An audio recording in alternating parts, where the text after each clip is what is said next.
तू मैं नूनी तुम्हारा सब पे भारी जरदारी सब काम खराब कर गया है, पीडीएम को नुकसान पहुंचाया, अपोजिशन का बेड़ा गर्क किया। ये सब कुछ डील का नतीजा है, वरना दोस्त तो दोस्त दुश्मन भी इतना कारी वार नहीं करता जितना तुम्हारे आसफ जरदारी ने किया है। जियाला, जरदारी साहब बड़ी देर से आपका दबाव बर्दाश्त कर रहे थे, आखिर उनके मुंह से सारा सच निकल गया। अब आपको मिर्चें क्यों लग रही हैं? काफी अरसा से इत्तेहाद के अंदर एक और इत्तेहाद बना हुआ था। मौलाना फजलुर रहमान को मरियम तोड़ चुकी थी और ये दोनों मिलकर पीपल्स पार्टी पर दबाव डाल देते। जरदारी साहब और बिलावल साहब ने बहुत दबाव बर्दाश्त किया, मगर बिल आखिर मजबूरन बोलना पड़ा। वो बस एक ही बार बोले हैं तो नून की सफों में हा का क्यों मच गई है? सच का सामना करने में हर्ज ही क्या है? नूनी, सच तो फिर ये भी है कि पीपल्स पार्टी हुकूमत और अपोजिशन दोनों मजे लेनी चाहती है। ना तो सिंध हुकूमत छोड़ने का इसे का जी चाहता है और ना अपोजिशन का नाम इस्तेमाल करने से बाज आना चाहती है। पीपल्स पार्टी को चाहिए कोई एक फैसला कर ले, या तो खुलकर अपोजिशन में आ जाए, इज्तिमाई इस्तीफे दे, या फिर अपोजिशन को छोड़कर हुकूमत का साथ दे, अपोजिशन का नाम तो बदनाम न करे। जियाला,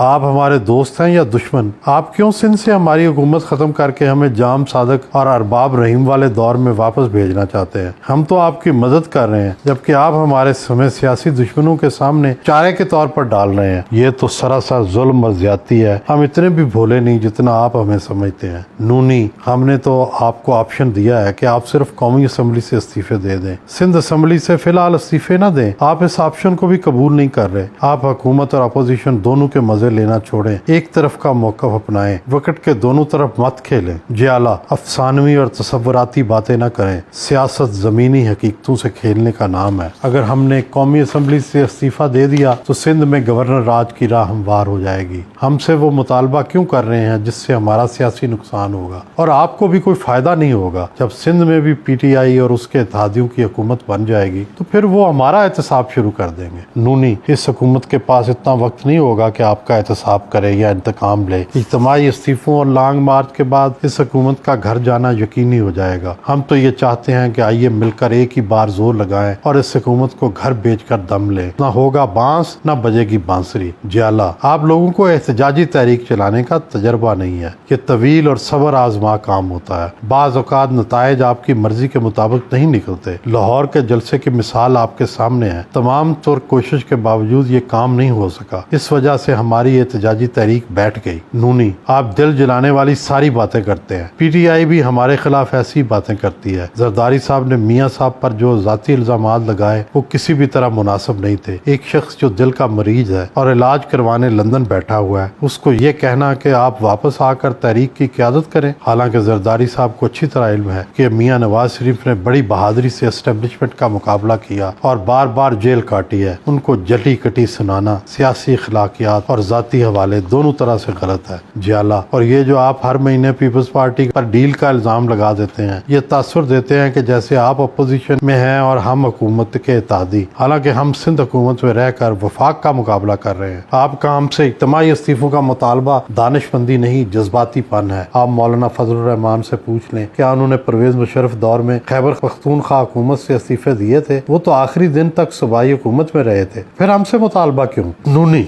मौजूदा हुकूमत को गिराने का वाहिद तरीका इस्तीफे ही है। एक बार इज्तिमाई इस्तीफे आ गए तो फिर नए इलेक्शन के सिवा कोई चारा नहीं रहेगा। जियाला, ये इतनी यकीनी बात नहीं हो सकता है कि हमारा वार खाली जाए और यूं हम असम्बलियों से भी बाहर हो जाएं, हुकूमत भी खो बैठे और इलेक्शन भी ना हो। ऐसा होना तभी मुमकिन है था अगर मुल्क में जोरदार अवामी तहरीक चल रही होती, मगर फिलहाल ऐसा मुमकिन नजर नहीं आ रहा। सियासत को जमीनी हकायक के करीब होना चाहिए, सिर्फ तसव्वुराती सियासत से गुजारा नहीं होगा। इमरान खान ने इज्तिमाई इस्तीफे दिए थे लेकिन हुकूमत चलती रही और यूं बिल आखिर इमरान खान मुंह लटकाए वापस उसी असम्बली में वापस आकर बैठ गए। माजी से सबक सीखे। नूनी, हालात बदल चुके, लोग महंगाई और बेरोजगारी से तंग हैं। एहतजाजी तहरीक को बस फीता दिखाने की जरूरत है। लोग तो एहतजाज के लिए वैसे ही बाहर निकले हुए हैं। हर रोज दर्जनों मुजाहरे हो रहे हैं। जिस दिन हमने इस्तीफे दे दिए लोग हमारे साथ कदम मिलाकर चलेंगे और इस हुकूमत के पास घर जाने के सिवा चारा नहीं रहेगा। जियाला, लोहा अभी गर्म हो रहा है, अभी उस पर चोट मारने का वक्त नहीं आया। ये یہ حکومت اپنے ہی وزن سے گرے گی۔ یوسف رضا گیلانی کا بطور سینیٹر جیتنا اس بات کی نشاندہی کرتا ہے کہ حکومتی جماعت میں زبردست خلفشار ہے، ہمیں اس سے فائدہ اٹھانا چاہیے۔ اس وقت بازار میں تحریک چلانے کی بجائے پارلیمان کے اندر حکومتی پارٹی کو کمزور کرنے کا وقت ہے، ہمیں اس پر زور دینا چاہیے۔ نونی پارلیمان کے اندر آپشن محدود ہیں، چیئرمین سینٹ کے الیکشن میں ہم اکثریت کے باوجود ہار گئے، کیا یہ ہمارا سبق نہیں ہے؟ حکومت عدم اعتماد میں ہمیں جیتنے نہیں دے گی۔ جیالہ اگر آپ زرداری صاحب کا پنجاب فارمولہ مان لیتے تو اس سے کئی نئے آپشن کھل سکتے تھے۔ عوامی احتجاج اور پارلیمانی دباؤ دونوں حربے مل کر ہی حکومت کو کمزور کر سکتے ہیں۔ نونی اس بات پر اتفاق ہے، لیکن استعفوں پر آپ سوچیں، ان کے بغیر اب تحریک میں جان نہیں پڑ سکتی۔ جیالہ استعفی سب سے آخری مرحلہ ہوں گے، کوئی کام وقت سے پہلے فائدہ مند نہیں ہوتا۔